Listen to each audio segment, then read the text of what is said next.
بسم الله الرحمن الرحيم الحمد لله رب العالمين اللهم صل على سيدنا محمد وعلى آله وصحبه أجمعين. Assalamu alaikum wa rahmatullahi wa barakatuh, brothers and sisters in Islam.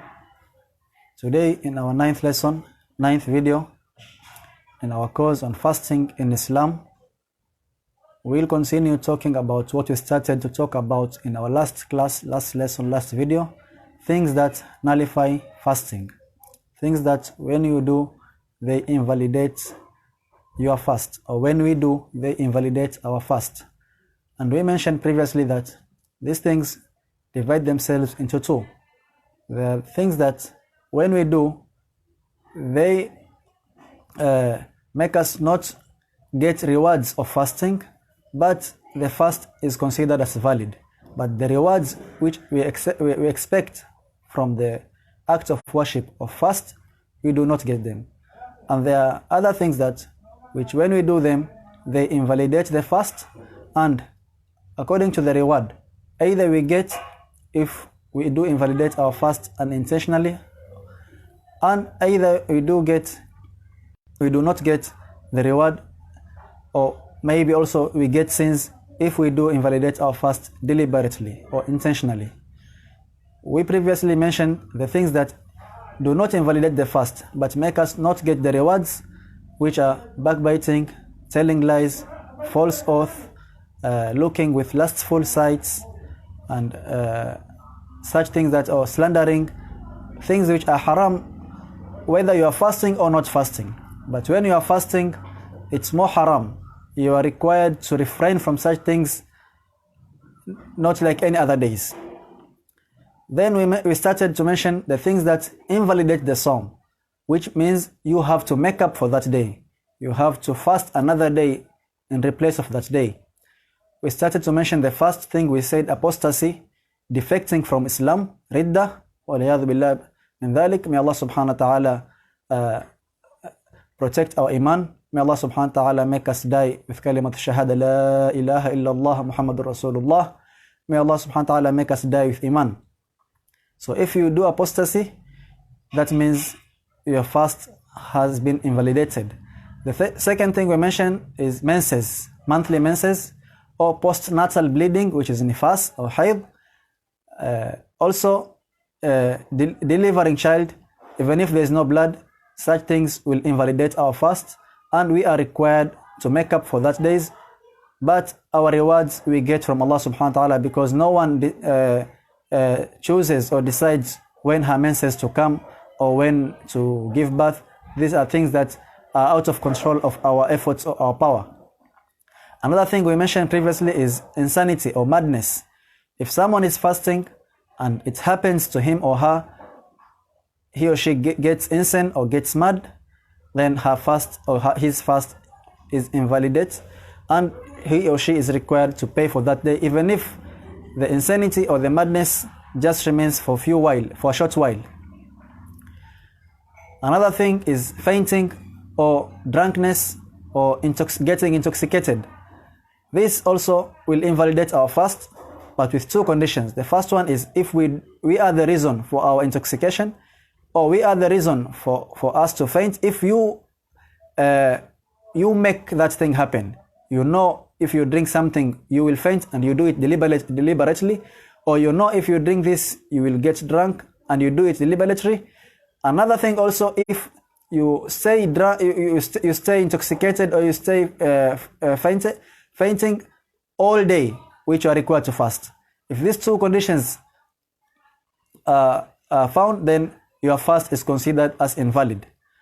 Another thing that we mentioned previously, and that is where we stopped, is someone doing sexual intercourse. We said that sexual intercourse invalidates our fast, whether it's the fast of Ramadan, or qadha fast, makeup fast, or sunnah fast, or expiation fast, or nadhir fast, any kind of fast it is. If you do sexual intercourse, that means your fast is nullified, or your fast is invalidated. But when you invalidate a fast of Ramadan fasting with sexual intercourse, then there is another penalty upon the person who does this, other than the other ways which we nullify our fast with, if you eat, if you drink, if you get madness, if you get menses, there's no any penalty. But if you nullify your fast through sexual intercourse, there's a penalty, and the penalty is, first, you get sins. Second thing, you are required to do imsak. You are required to do imsak, which means you do not eat and drink, even if your fast is nullified. You continue doing what the people who are fasting do. You abstain from food and drink and any other thing that will nullify Sawm, even though you are not fasting, but you do imsak, and it's wajib. If you don't do, you get other sins. The second thing is you are required to make up for that day.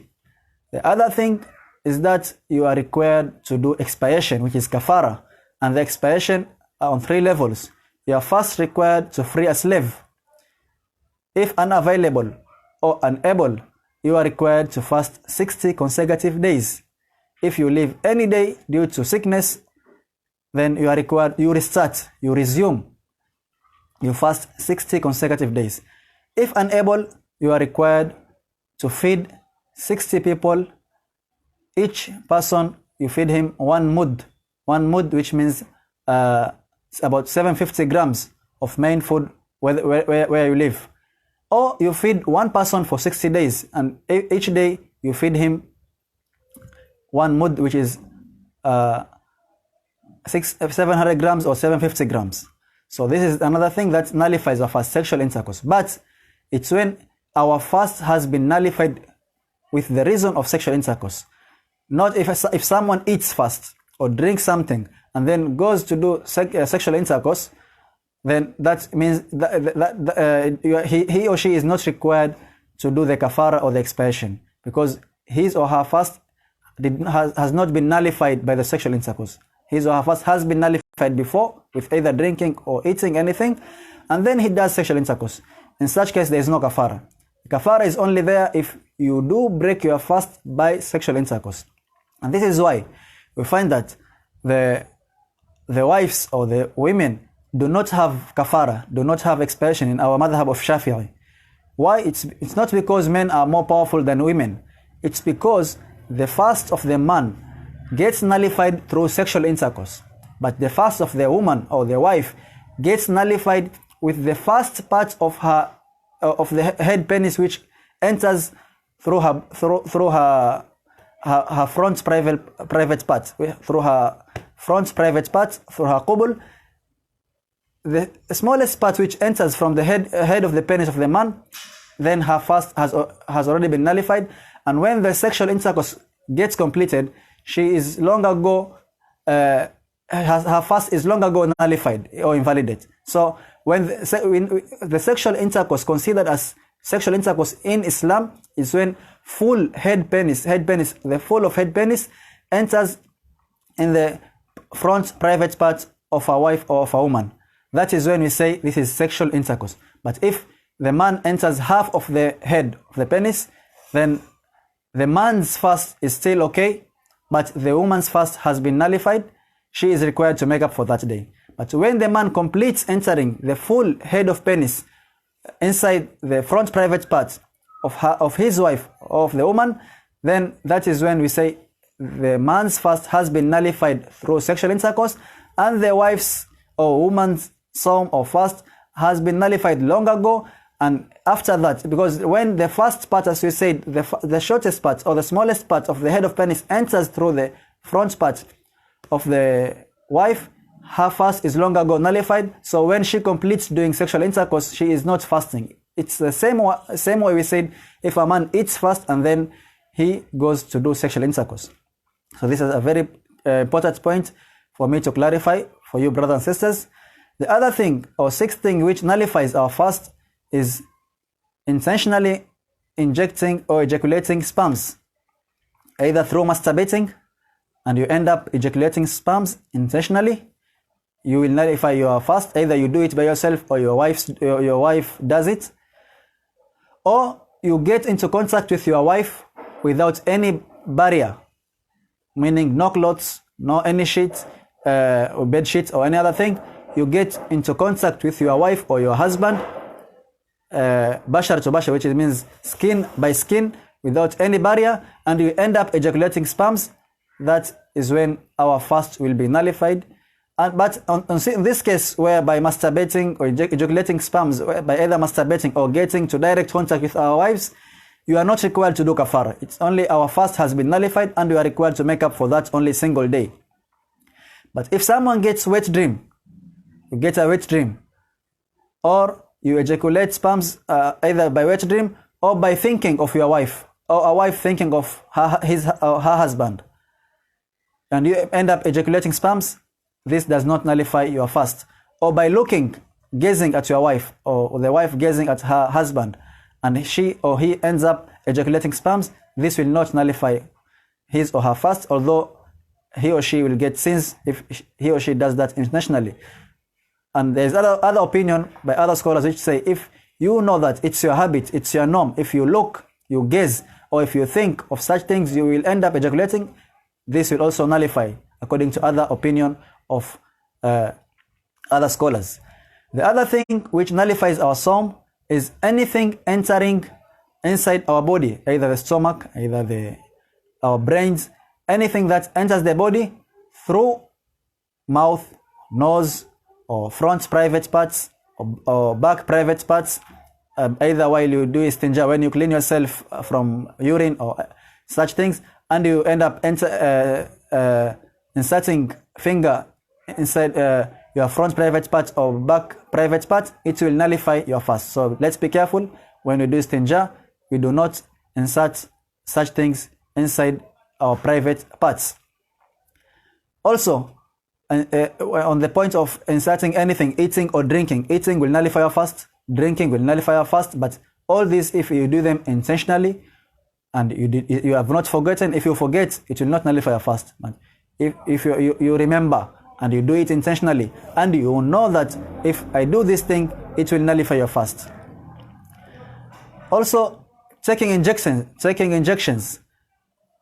The scholars said on the point of injection, the ulama differentiated between two types of injection. If the injection is because of is in place of food and drink, that is, it's for nourishing substance, it takes place of food and drink, then this will nullify your fast. But if the injection is not in place of food and drink, it's just for medical purposes, ulama said, others said it's for medical purposes, it totally doesn't nullify your fast. Others said no, even if it's not for nourishing substance, it's not in place of food and drink, we will look. If the injection goes through the veins, this will nullify your fast. But if the injection goes through the muscle, such as insulin, this does not invalidate the fast. Some scholars said that cupping also nullifies the fast, but in our madhab of Shafi'i, cupping is makruh, is disliked, but it does not nullify the fast. But it's important for us to avoid in all the things that are dislikes. Same rule applies to donating blood. Donating blood is makruh according to madhab of Shafi'i, and according to other scholars, they say it nullifies your fast. But according to the school of thought of Imam Shafi'i, donating blood, same way as cupping, does not nullify the sawm, but it is disliked for a person who is fasting to do such things. Another thing that will nullify your fast is intentionally vomiting intentionally or deliberately. But if you happen to vomit unintentionally, it doesn't nullify your sawm. But if you vomit intentionally, even if nothing goes back inside your body, your fast will be nullified. So let's be careful. We do not vomit intentionally or deliberately. If it happens you do vomit unintentionally, your fast is okay. You just have to rinse your mouth from the najis, even if you have to put a lot of water for you to clean the najis inside your throat. And if it happens some water enters your mouth, you will be forgiven, and it does not nullify your fast, because you are cleaning najis, which is required by the Sharia in Islam. Also, if someone swallows his or her saliva, this also does not nullify your sawm, as long as the saliva is pure. There is nothing, it doesn't consist of any parts of food remaining between the teeth. And if it does consist, and you do swallow intentionally, then it will also nullify your fast. But if you swallow the parts remaining, food parts remaining in between your tooth or teeth, then it will not nullify your fast if it happens unintentionally. But if you do it intentionally, then it will nullify your fast. There are people who have the problem of tooth bleeding. This kind of people are forgiven if any parts of the, if anything from the blood enters your body, because you cannot stop it, and maybe you are sick, so you are forgiven, and it does not nullify your fast. Also, so let's be careful from anything that will enter, any substance. But if it's maybe, let's say, ghubar, any what do we call, any air maybe coming, or you do steaming, it does not nullify your fast. But if you inhale substance, inhaler, for the people who have asthma, inhaler will nullify your fast. It's better you do steaming. Steaming does not nullify fast. So these are the things that we wanted to mention, which nullify or invalidate the fast, and you are required to make up for that day. May Allah subhanahu wa ta'ala make us among those who will fast the month of Ramadan, full of it, and may Allah subhanahu wa ta'ala accept it from us.